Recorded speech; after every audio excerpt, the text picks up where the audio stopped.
Hi, welcome to English for Canada. My name is Maria. I'm the school founder. I'm also one of our certified exam specialists. I've worked as an IELTS examiner for numerous years. I'm also a level 3 certified CELPIP instructor. I've been coaching students for over 15 years on how to pass their language proficiency tests. And I've been a certified Canadian English teacher since 2008. I'm really excited to give you this free bonus today because I believe it's going to bring you great value, not only if you are preparing for an English proficiency test, but also for your everyday life with your speaking and your writing. So I like to call this linking responsibly. Even if you are not preparing for an English proficiency test like the IELTS, CELPIP, or PTE Core, rest assured that this content is going to be valuable and relevant to you because I notice that a lot of my students and people that I hear and speak with in everyday life still make these same mistakes. But specifically for an English proficiency test, this is a biggie.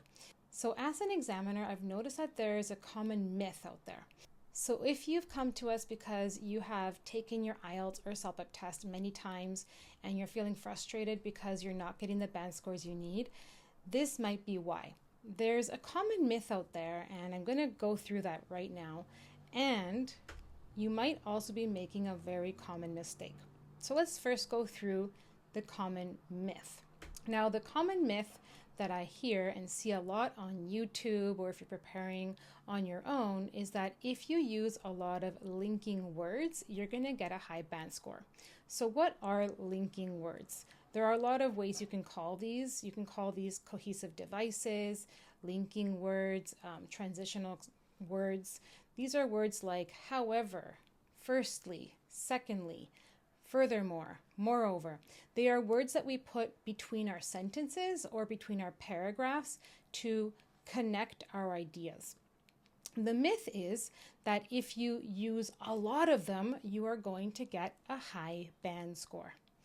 The truth is that if you use too many of those linking words, you will actually be penalized on your test. Your result will actually get lowered. So I like to picture this like salt. Imagine you're cooking a meal. You do need to sprinkle in some salt into your food, right? Otherwise, your food's just going to taste really bland.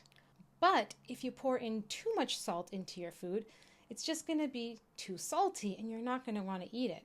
So think of those linking words like salt. You want to put in just the right amount so your food tastes good. Or if we're thinking about an essay, so that it's easy to read. Let's take a look at an example of using too many linkers. In other words, overusing linking words. Firstly, Canada is an amazing country to live in because it is safe. Also, Canada is beautiful. For example, Canada has many lakes. Secondly, living in Canada is a lot of fun. For instance, I can go skiing in the winter and kayaking in the summer. Furthermore, I can exercise more outdoors. Lastly, the people here are very friendly. To sum up, Canada rocks. Notice how there are just too many linkers. Think of this like eating a meal with just too much salt. The purpose of linking words is to create flow. And when you read this, the reader, or us here in this case, we're getting frequently interrupted. It just doesn't feel natural. Another way I like to tell my students to think about it is, how would you write in your first language? Would you really put this many linking words or transitional expressions in your essay or your email in your first language? Probably not. It seems forced. It's just not natural. So how can we fix this? I've got 3 solutions for you. Solution number 1 is to still use linkers because we need to use them, but to use less of them. Remember, the issue here is that we're using too many of them. Instead, you can use linkers and to also use signposting language. Students ask me, well, what are those? Think of it as, those people on the street that are directing traffic with those signs? You're guiding your listener or your reader, because this applies for both the speaking and the writing tests, or again, if you are just using these tips for everyday life, people who you're speaking to or you are writing an email to, for whoever you are speaking or writing to, for them to know where you are going with your ideas. Use your linking words and phrases to help guide your listener or reader. They should help connect your ideas ultimately to create flow. They should connect each sentence and connect your paragraphs. So let's see this paragraph compared to the previous one. Without a shadow of a doubt, Canada is an amazing country to live in because it is safe. But aside from that, Canada is also so beautiful since the country has so many stunning lakes. Many, including myself, would also argue that living in Canada is a lot of fun. Unlike in my home country, I can go skiing in the winter and kayaking in the summer. That's why Canadians love the outdoors. In general, the people here are very friendly, which is why I believe that Canada is one of the best countries in the world to live in. So notice how it's much more natural. It reads as if you were speaking, and if somebody read this, it wouldn't feel awkward to read. Here are some phrases to help you get started, and these ones particularly are very, very helpful from an examiner's standpoint. This is because, I would argue that, cases like that, such problems, in my own experience. So take note of these. You can take a screenshot or jot them down in your notepad. Solution number 2. Move your linking words around. You don't want all of your linking words starting at the beginning of every sentence. Some can, of course, but you don't need every single word to start at the beginning. There's no rule that says that every single linking word has to start at the beginning of every sentence. You can think of it as maybe getting nauseous from having too much salt in your food, if you want to go with that analogy there. Instead, you can move some of your linkers around in the sentence so that reading your text or listening as you speak sounds natural. Again, always think about how you would write or speak in your first language. You want things to sound natural. So let's compare here. I'll move my face here to move over here.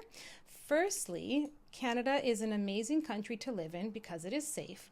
Also, Canada's beautiful. For example, Canada's many lakes. So we can see how here all of those linking words are in the front position. They are all in the beginning or at the beginning of each sentence. But notice how over here I have moved those linking words to the middle of each sentence. Or I've changed them as well. But spending too much time on social media can undoubtedly be detrimental to one's health. Even though many businesses benefit from apps such as Instagram, almost everyone is addicted to their phones.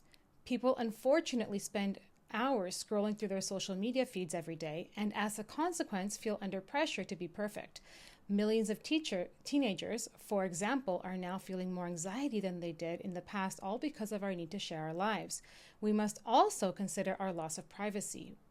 So notice how those linking words have been moved to the middle. They don't always have to be at the beginning of each sentence. Before we move on to solution number 3, I do want to go over a common mistake that I see a lot of students make as well. Okay, we've talked about overusing linking words. Now we're going to talk about underusing linking words. Now, here's an example of a couple of paragraphs. This might come from, say, the IELTS test. Let's take a look at these 2 paragraphs, and we're going to see how there are very few linking words here. And in these 2 paragraphs, there is actually a lack of flow. It feels very clunky. I'm not sure if you're familiar with that word, but it feels like you're walking in heavy shoes. It's very hard to read. There's no flow, and it feels awkward to read. As you go from one sentence to the other, there's no transition, there's no flow, and the reader just feels like they're kind of, if you're driving a car, slamming on the brakes between each sentence. So let's go through it. Health is important to everyone, period. Your health will depend on what you eat. It is very important to eat meat. People should not be vegetarians. Meat is important because it helps to build protein. Meat has nutrients. Eating meat is important, especially after a workout. Nutritionists and personal trainers always recommend eating twice your weight daily in protein. You must maintain your muscle mass. Meat contains nutrients and minerals like iron, which are important for our health, like for our hair growth and blood. Vegetables are also important. I eat vegetables every day, and doctors recommend eating a portion of vegetables with every meal. They contain fiber and vitamins. Many people around the world choose to be vegetarians. They are against cruelty to animals. You can still get protein from some vegetables and even beans. There are many vegetarian restaurants in Vancouver, which is where I live. I have tried being a vegetarian. I prefer eating meat. There are some good aspects to this response, like there are many, or they contain, or they are, or many people around the world. It's not all bad. There are still aspects of connection, of flow, but there are still parts of it that are clunky and that lack that flow. So let's see how we can improve this. Okay. So I've added some transitional expressions. I've also reworded some parts just to make it a little bit smoother. Okay, so let's read it again. I would argue that one's health is important to everyone, and ultimately, your health will depend on what you eat. This is why I think that it is necessary to eat meat and that people should not be vegetarians unless it is an ethical decision. Eating meat is important because it helps to build protein, especially after a workout. So I did delete a little bit there. I just felt it was a bit repetitive and kind of reduced it and consolidated a couple of the sentences. Nutritionists and personal trainers even recommend eating twice your weight daily in protein so that you can maintain your muscle mass. Meat also contains nutrients and minerals such as iron, which are important for our health, like for our hair growth and blood. On the other hand, vegetables are also important and we shouldn't neglect them. I eat vegetables every day and doctors recommend eating a portion of vegetables with every meal since they contain fiber and vitamins. Many people around the world choose to be vegetarians because they are against cruelty to animals, and you can still get protein from some vegetables and even beans. There are many famous vegetarian restaurants such as, and I added an example, the Nom in Vancouver, which is where I live. That being said, I have tried being a vegetarian and I still prefer eating meat. So here's just a simple example. There are aspects of this response that could, of course, still be improved, but I wanted to show you that we can connect our ideas in a much more natural way. So now I would like to get into our third solution for linking responsibly, and that is accuracy.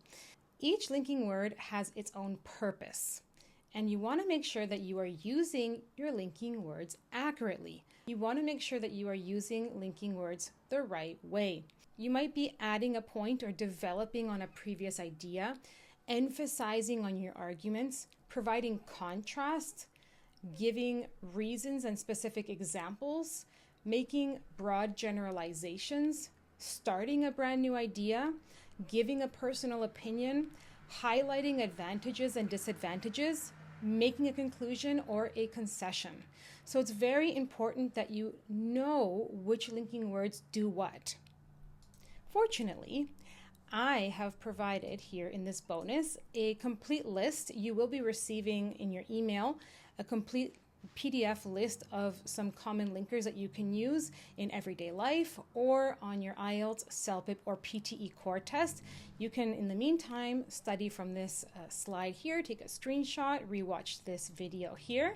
But we can see here that we've got some linking words to develop your ideas, like in addition to, not only, but also. And as you can see, I've added some really different ones that are not as basic as firstly and secondly, because I see those all the time in our essays. I mean, those aren't wrong. You can say firstly and secondly, but I wanted to add a couple of different ones so that our students could use some that would stand out a little bit more than just the typical traditional essays that we get. So I hope that these have been helpful, and I hope that this mini course on how to link responsibly will help you in everyday life and on your upcoming IELTS, CELPIP, or PTE core test. Check out our website on how to book private tutoring one-on-one sessions with our team of certified Canadian English teachers. Whether you want to gain confidence with your spoken and written English, you want to have conversation classes, improve your pronunciation, Or if you would like to boost your band score on your IELTS, CELPIP, or PTE core test, book a private tutoring session, check out our study plans right on our website. You can conveniently book a class according to your schedule right on our website. Thank you for joining me for this free workshop. Again, my name is Maria. I'm one of our certified Canadian English teachers and language proficiency test experts. I hope that this free workshop has given you value, and I hope to see you online. Take care.